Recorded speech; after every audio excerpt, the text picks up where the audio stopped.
నంద్యాల జిల్లా శ్రీశైలం నియోజకవర్గం శాసనసభ్యులు గౌరవ బుడ్డ రాజశేఖర రెడ్డి అన్నగారి దృష్టికి ఆంధ్రప్రదేశ్ బేడ బుడగ సంఘాల సమస్య కేంద్రంలో నిండి ఉంది. కాబట్టి ఇప్పుడు కేంద్రంలో న్యాయం జరగాలంటే గౌరవ ముఖ్యమంత్రి వర్యులు, అదేవిధంగా డిప్యూటీ సీఎం గౌరవ పవన్ కళ్యాణ్ గారు, అదేవిధంగా గౌరవ నారా లోకేష్ గారు, అదే పురంధేశ్వర్ బీజేపీ పురంధేశ్వర్ వీళ్ళందరూ కూటమి ప్రభుత్వం, ఇప్పుడు ఆంధ్రప్రదేశ్లో ఏర్పడిన కూటమి ప్రభుత్వం 3 విష్ణు ఈశ్వర బ్రహ్మ అని ఆ హిందూ సంప్రదాయ ప్రకారం త్రిమూర్తులను ఏ విధంగా ఈ సమాజంలో హిందూ సమాజంలో గౌరవింపబడుతుందో ఆ విధంగా కూటమి ప్రభుత్వం కూడా 3 పార్టీల కూటమి ప్రభుత్వం ఈ ఆంధ్రప్రదేశ్లో ఏర్పడడం చాలా సంతోషమైన విషయం. ఆ 3 పార్టీలు కూడా ఆంధ్రప్రదేశ్లో బుడగ జంగాలకు అన్యాయం జరుగుతుంది. అన్ని ప్రాంతాల్లో ఇటు కర్ణాటక, ఇటు తమిళనాడు, ఇటు తెలంగాణలో బుడగ సంఘాలకు ఎస్సీ సర్టిఫికేట్ ఇస్తూ ఓన్లీ ఆంధ్రప్రదేశ్లో మాత్రం సర్టిఫికేట్ ఇవ్వకుండా న్యాయం జరుగుతుంది. దీనిపైన గౌరవ జేసీ శర్మ కమిషన్ కూడా ఆంధ్రప్రదేశ్లో బుడగ సంఘాలు ఉన్నారు, వీళ్ళకి న్యాయం చేయండి అని కింది చెప్పడం జరిగింది.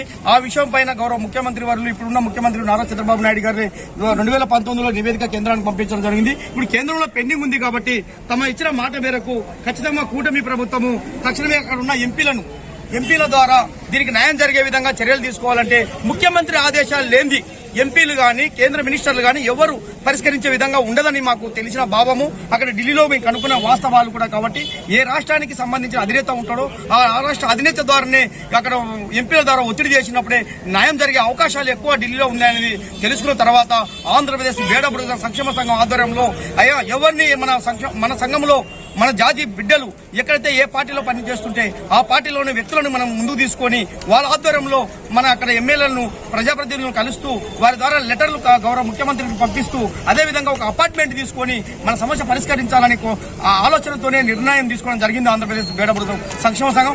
ఆ కోణంలోనే గత 4-5 సార్లు కూడా గౌరవ నందికొట్కూరు గడ్డలో బుడగ జంగాల జాతి బిడ్డ, అదేవిధంగా రాజకీయంగా అంతో ఇంతో మంచి పేరున్నటువంటి వ్యక్తి మోత పెద్దన్న గారి ఆధ్వర్యంలో ఇప్పుడు టీడీపీలో ఉన్నాడు. కాబట్టి ఆయన ఆధ్వర్యంలో ప్రజాప్రతినిధులు కూడా నిరంతరం ఆయన దృష్టిని వెంటనే ఐడెంటిఫై చేస్తారు. అందులో ఒక పార్టీకి నిరంతరం పనిచేసే వ్యక్తి అక్కడ జెడ్పీటీ, ఎంపీటీసీ సర్పంచ్లను ఒక మండలంలో గెలిపించుకొని తన ఔన్నతం చాటుకుంటున్నాడు. కాబట్టి తన ఆధ్వర్యంలోనే ప్రజాప్రతినిధులను కలిసి ఈ సమస్య పరిష్కరించే విధంగా అక్కడ ముఖ్యమంత్రి దృష్టి తీసుకుపోయే విధంగా ఉండాలని చెప్పి మేము నందికొట్కూరు గడ్డలో ఒక తీర్మానం చేసుకోవడం జరిగింది. ఆ కోణంలోనే మోత పెద్దన్న ముందర పెట్టుకుని నిరంతరం ప్రజాప్రతినిధుల ద్వారా లెటర్లు తీసుకుంటూ ముఖ్యమంత్రిని కలిసే విధంగా మేము ప్రయత్నం చేయడం జరుగుతుందని కూడా ఆంధ్రప్రదేశ్ లో నివసిస్తున్న బుడగ సంఘాలకు అందరికీ మేము తెలియజేసుకుంటున్నాం. మరియు ఆంధ్రప్రదేశ్ లో బుడగ సంఘాలు ఉన్న అందరికీ కూడా మేము అప్పీల్ చేస్తున్నాం, మనవి చేస్తున్నాం. దయచేసి మీరు కూడా మీ ప్రజాప్రతినిధి ద్వారా ముఖ్యమంత్రికి లెటర్లు వేసి మనకు న్యాయం జరిగే కేంద్రంలో న్యాయం జరిగే విధంగా లెటర్లు తీసుకోండి. అదేవిధంగా వాళ్ళ ద్వారా ఒత్తిడి చేసి సీఎం ద్వారా గౌరవ డిప్యూటీ సీఎం ద్వారా మనకు న్యాయం జరిగే విధంగా చూడాలని చెప్పి కోరుకుంటున్నాం. అందులో కొంచెం ఈ రోజు శ్రీశైలం నియోజకవర్గం నుంచి బుడ్డ రాజశేఖర రెడ్డి కలచడానికి కప్పరి పెద్దన్న ఆధ్వర్యంలో ఈ రోజు కలిసి ఒక లెటర్ తీసుకొని ఈ రోజు గవర్నమెంట్ గౌరవ ముఖ్యమంత్రికి ఇవ్వడం జరిగిందని కూడా జరుగుతుందని కూడా ఈ సందర్భంగా తెలియజేసుకుంటూ సెలవు తీసుకున్నాం. జై హింద్, జై బుడగ సంఘం. లెటర్